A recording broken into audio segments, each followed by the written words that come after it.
Well, thank you very much.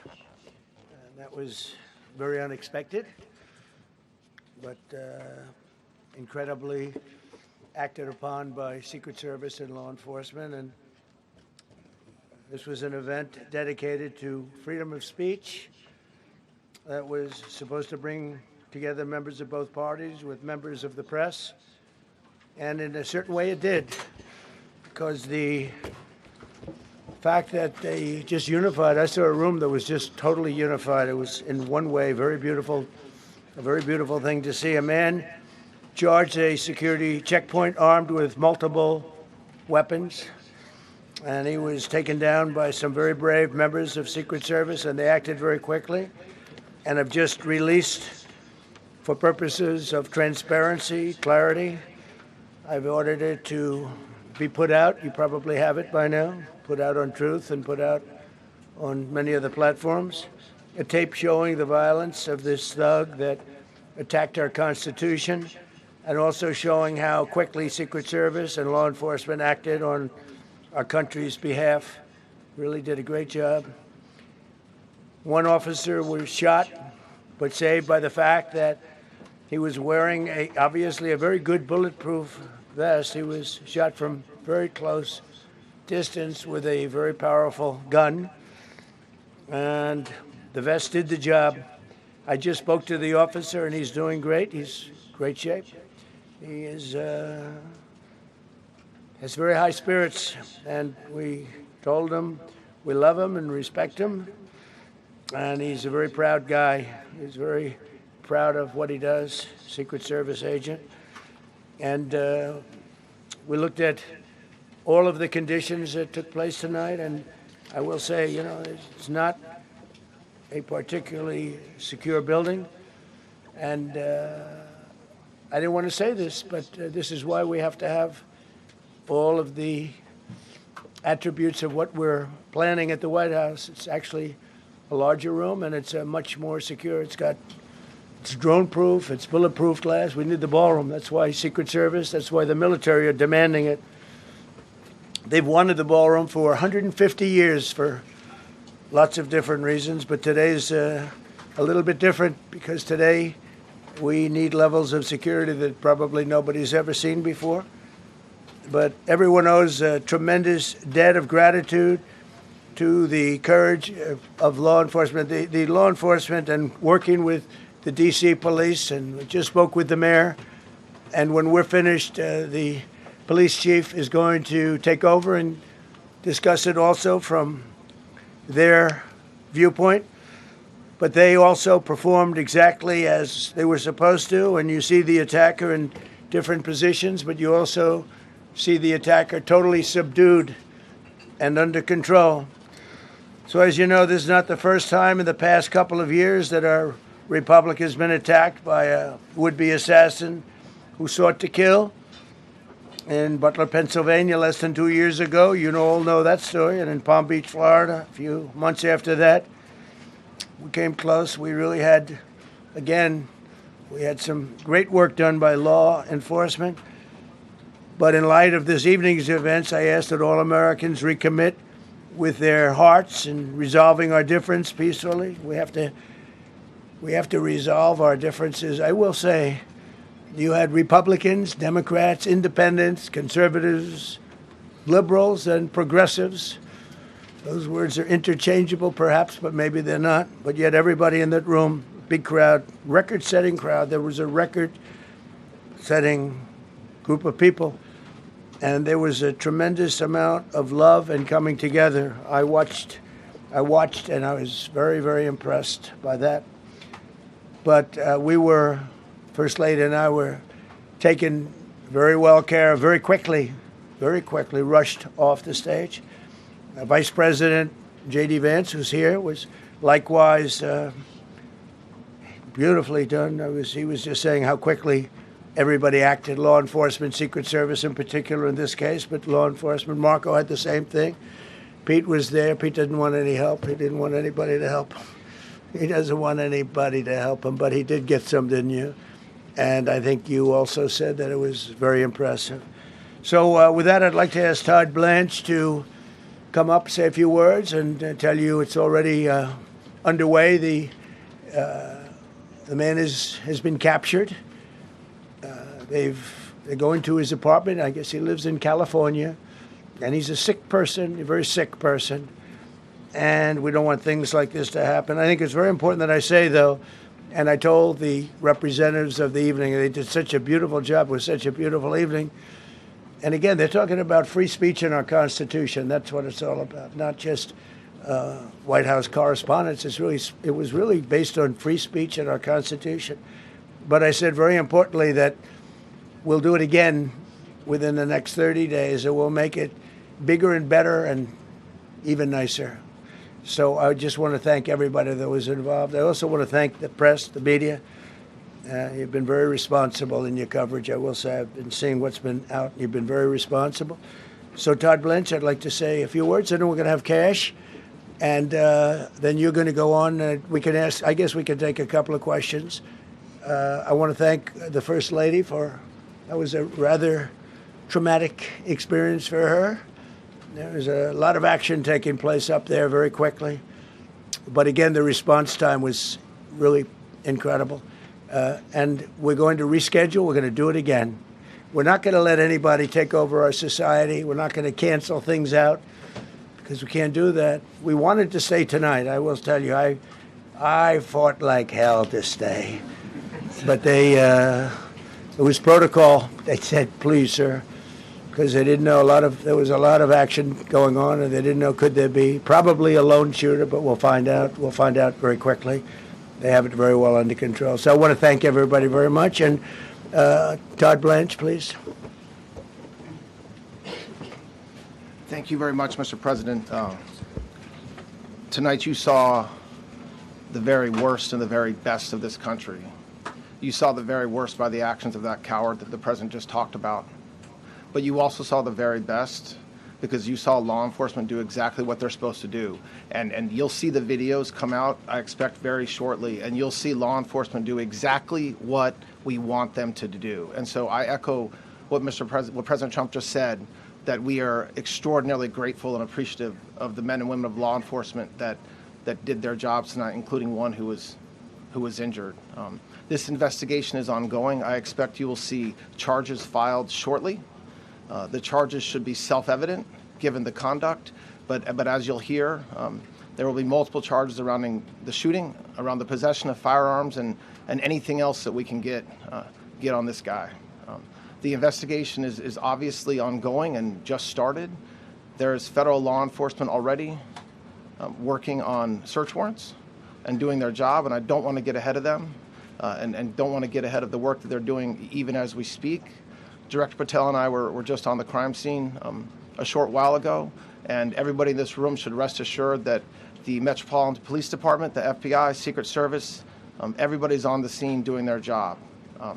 I know that the police chief is going to give an update from the scene as soon as we're finished here, and I obviously will leave the details of what they have learned to him.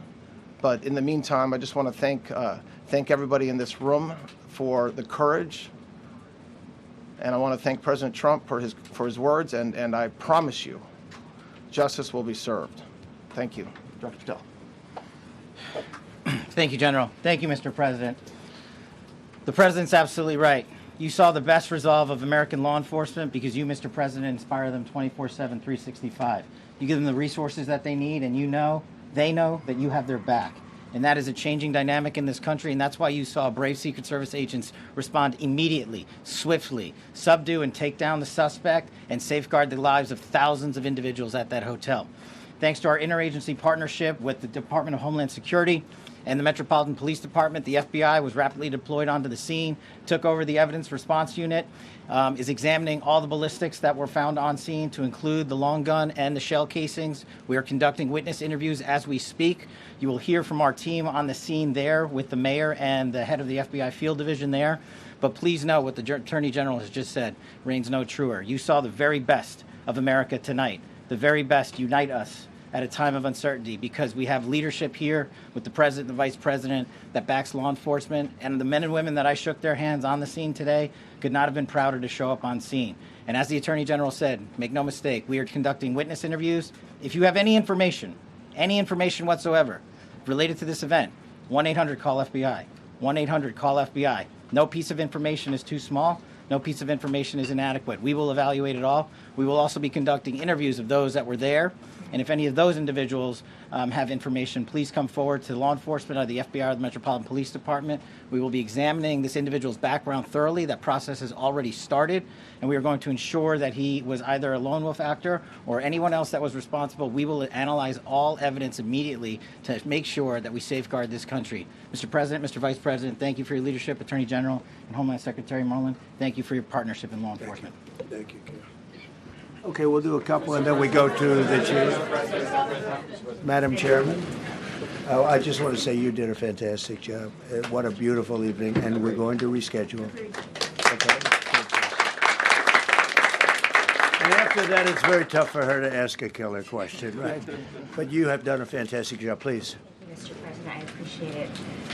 As you mentioned, it all happened so quickly, and I wonder, especially because unfortunately you have experience with these sorts of threats. In that moment, when you realized there was a threat and service agents were telling us to get down, can you describe what was going through your mind, how you were feeling in that moment? That's a very good question, actually. It's always shocking when something like this happens. It's happened to me a little bit, and that never changes. The fact, we were sitting right next to each other, First Lady on my right, and I heard a noise and sort of thought it was a tray. I thought it was a tray going down. You know, I've heard that many times, and it was a pretty loud noise. And it was from quite far away. He hadn't breached the area at all. They really got him. But so it was quite far away, but it was a gun. And some people really understood that pretty quickly. Other people didn't. I was watching to see what was happening. Probably should have gone down even faster. Melania was very cognizant, I think, of what happened. I think she knew immediately what happened. She was saying, that's a bad noise. And we were whisked away along with other people, but we were really whisked away. And again, the performance of the Secret Service and the police, all of the law enforcement, I thought was really good. So it was very quick. There wasn't a lot of time to be thinking, because it was a matter of seconds before we were out the door and gone into an area. We very much, and you wanted to too, we very much wanted to continue it, because I don't like to let these sick people, these thugs, these horrible, horrible people, change the fabric of our life, change the course of what we do. So we held out. You were there. We held out right till the end, but they didn't want to take a chance, and I understand there was protocol. But we're going to be doing one hopefully within the next 30 days or sooner, and I am ready, willing, and able. And I was all set to really rip it. And I said to my people, this would be the most inappropriate speech ever made if I said one. So I'll have to save it. I don't know if I could ever be as rough as I was going to be tonight. I think I'm going to be probably very nice. I'll be very boring the next time, but we're going to have a great event. And you did a fantastic job. Thank you very much. Peter, go ahead. Thank you, President Trump. There's a report in the New York Post that this assailant assembled his weapon somewhere on site at the hotel.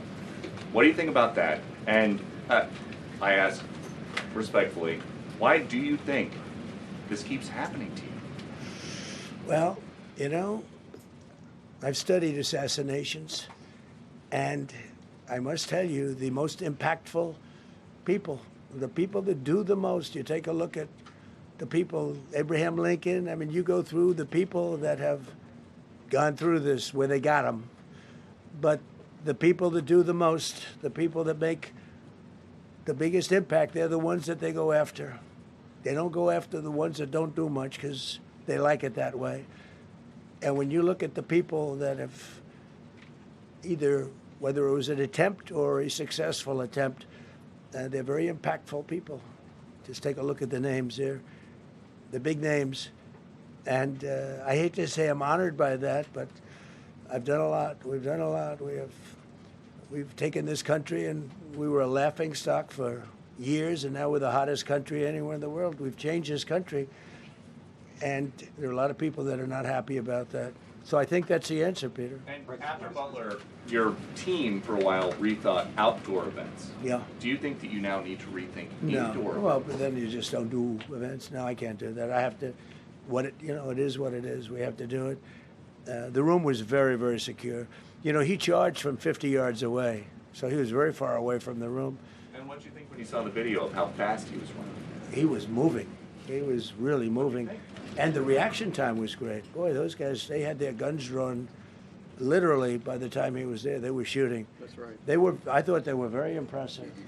And if I didn't, I'd let you know, I'm not going to be, I would not stand for that. No, I thought they were very impressive. Thank you, President Trump, and thank you for updating us on the Thank you. suspect earlier. Were you aware of any threats? Was your team aware of any threats beforehand? And do you believe you were the target of this tonight? I guess. I mean, these people they're crazy.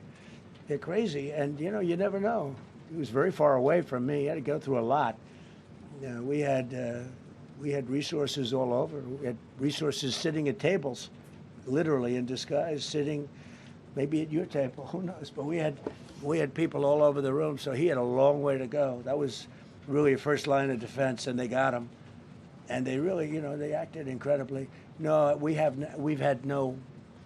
was no notification. We had no idea. Go ahead, Do you know Kevin. any political motivations from this? Well, you never know. Now, we'll be able to tell you that maybe by tomorrow or the next day. He's in custody, and they're asking him a lot of questions. I guess they're going over, Todd, and they're already at his apartment. He lives in California. Yes, sir. And they're over there, so they'll be able to tell you. Thank you, Caitlin. President Trump, did the suspect say anything, or was he wearing anything that would allege some type of motive here? No, I mean, he was a guy who looked pretty evil when he was down. They had him down. He was fighting hard. He was, in my opinion, a sick person. Who would do that but a sick person? But I think you're going to find everything about him. No reason to talk about it now. But tomorrow at this time, long before this time, you're going to know a lot of things about him.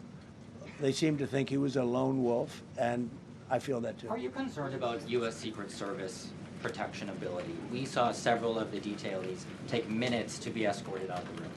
No, they acted very quickly. No, I was very impressed by Secret Service. I mean, I'm the one, and Mark Wayne, you would agree with that, I think. Absolutely. I'm the one that would complain. You don't have to complain for me. I would be complaining. I'd be up here right now saying they didn't do their job. Oh, believe me, because, it's my life, and I want to live because I want to make this country great. That's why I want to live. But when you're impactful, they go after you. When you're not impactful, they leave you alone. Okay, a couple of more. Go ahead, please. Is there any indication that this shooting could have been linked to the war in Iran? I don't think so, but you never know. We're going to know a lot. We have the best people in the world working on it, and we're going to know a lot. Please. Mr. President, there's a lot. You, as well as some of us who have covered Butler, experienced another horrific day 2 years ago. Yeah. What felt similar? You had the First Lady with you today. What felt different? And you have another 2+ years in office. Are you concerned about something like this happening Well, I again? can't be concerned. I can only get great people. They did the job, in my opinion, a much better job than Butler. Butler had one weak spot that we all know about. Somebody should have been up there. But even Butler, we had our sniper on our side within 4.2 seconds from a distance of about 400 yards, one shot, and he was gone. And if he didn't do it, now, he's David. His name was David. I say, hello, David, every time I see him. David, I like you very much, David. But think of that. Now, if he doesn't hit him, and he hit him right between the eyes from 400 yards without any notice, nobody knew. He heard a sound. He looked over, and there was actually a tree that was somewhat in his way. You know the story very well. And he aimed, he fired, and if he didn't do that, beyond me, you would have had a lot more people killed. We lost one great person and 2 people very badly hurt. They're okay now. But no, that was so. In a sense, they It was pretty amazing the job they did. But they did have that one weak spot, as you know. They should have had that covered. Tonight they had everything covered very quickly, and he was fast. He was running full blast, and they got him before they got any further. I was very far away. You know, he hadn't anywhere close to breached the doors of the ballroom. The ballroom was sealed, and everybody in there. That's why once those doors opened, they didn't want to do tonight. If the doors weren't opened, we could have probably done it tonight. But I think we're much better off rescheduling. Yeah, please. Mr. President, for you and perhaps law enforcement as well, what is the level of confidence that this was a lone actor, and has the suspect made any statements to police while in custody? Yeah, I think it's just it's not my profession. We have great professionals up here and outside that have been working with us. My impression is he was a lone wolf, whack job. These are crazy people. These are crazy people, and they have to be dealt with. We had that in the second attempt, as you know, and he's spending life in prison. Because if you let him out, they'll probably, if he serves 10 years or 15 years, you let him out, he'll probably try it again with somebody else. They're sick people. We have a lot of sick people. But you're going to know, I think very shortly, you're going to know, Todd, a lot about him. You're going to know a lot about him. Yeah, a couple of more. Yeah, please, go ahead. Are you concerned about political violence? This could be politically motivated. All violence. I'm concerned about everything. Look, but I can't be so concerned that you can't function. No, I'm here. It's a dangerous profession. You know, I tell the story. Race car drivers, I think it's very dangerous. So if you take 1% and then take about 10% of 1%, just to break it down very easily, they die. So much less than 1%, 10% of 1%. I think bull riding is very dangerous. If you take about the same, 10% of 1%, much less than 1%. But if you take presidents, it's 5.8%. And about 8% are shot at. So nobody told me this was such a dangerous profession. If Marco would have told me, maybe I wouldn't have run. Maybe I would have said, I'll take a pass. No, it's a dangerous profession, but I don't view it that way. Look, I'm here to do a job. As part of the job, it is a dangerous. I can't imagine that there's any profession that's more dangerous. But I love the country, and I'm very proud. I'm very proud of the job we've done. You see what's happened. We have a great country. We've got, I think, the most successful, the hottest country anywhere in the world. This happened over a period of just a year, and we're going to do great things. But with that come risks. There's no question about it. Yeah. To that end, I mean, there's been so much political violence, not just aimed at yourself, but at other members of Congress, state house speakers, you name it. Is that just the cost of doing business to do politics in America anymore? Yeah. Well, what does that say about our country? Elsewhere too. We're not the only country. You look at this great violence with all countries. I was talking to somebody from another country today, and they have numerous assassinations of political figures all over the world. You look at South America, it's like some of the numbers are just horrific. It's dangerous. It's dangerous stuff, whether it's here or someplace else. No country is immune. No country. Good question. Is it possible to turn that temperature down at this point? Well, probably if I decided to just not do much, if I let everybody rip us off and take advantage of us. Look, we're leading the world in trade now. We're leading the world in the military. We're the greatest military in the world. I rebuilt it in my first term, and now we use it because we have no choice. We can't let, as an example, Iran, we can't let them get a nuclear weapon. Everything will be peanuts compared to that if they ever were given a nuclear weapon, and they'd use it too. Marco and I were talking about it today. They would use it without even hesitation. We can't do that. It was a shame. I said, oh boy, look at the numbers. We just broke 50,000 in the Dow. We just broke 7,000 in the S&P. They said we couldn't do it in 7 years, in 5 years, 4 years. They were saying maybe in 5 or 6 years. And we did it in 1 year.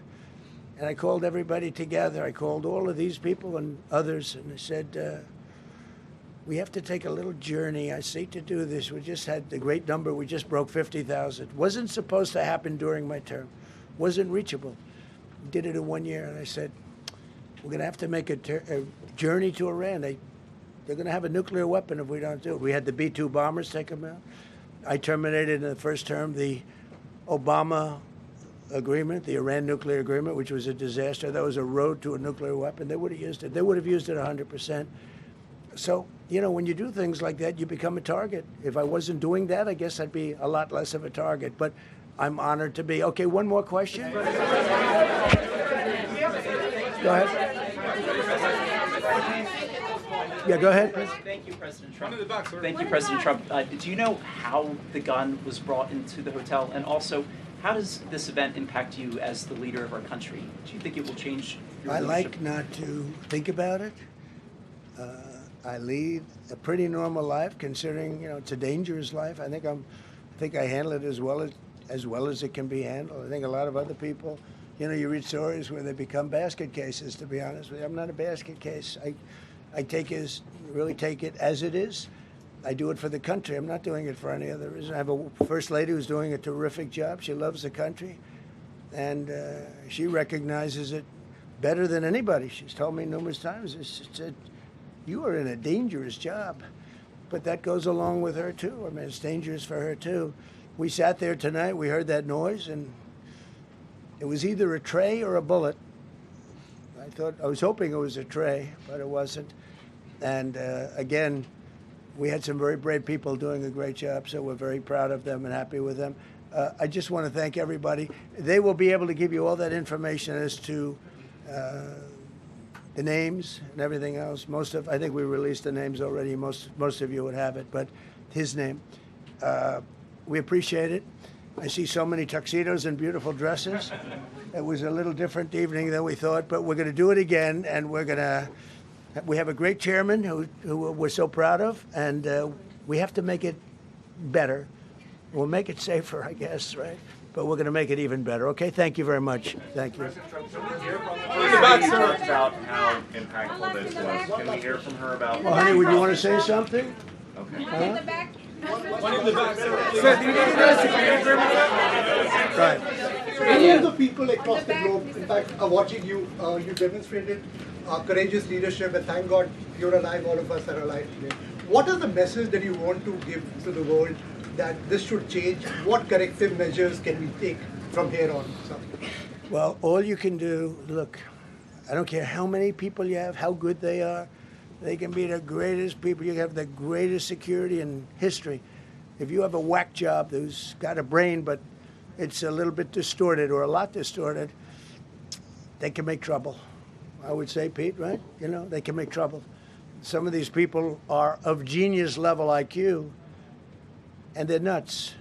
So it can be trouble. So you do absolutely the best. You get the best. We have the best people. Well, look, it was proven tonight. He started running from 50 yards, and he was fast. He was like a blur on tape.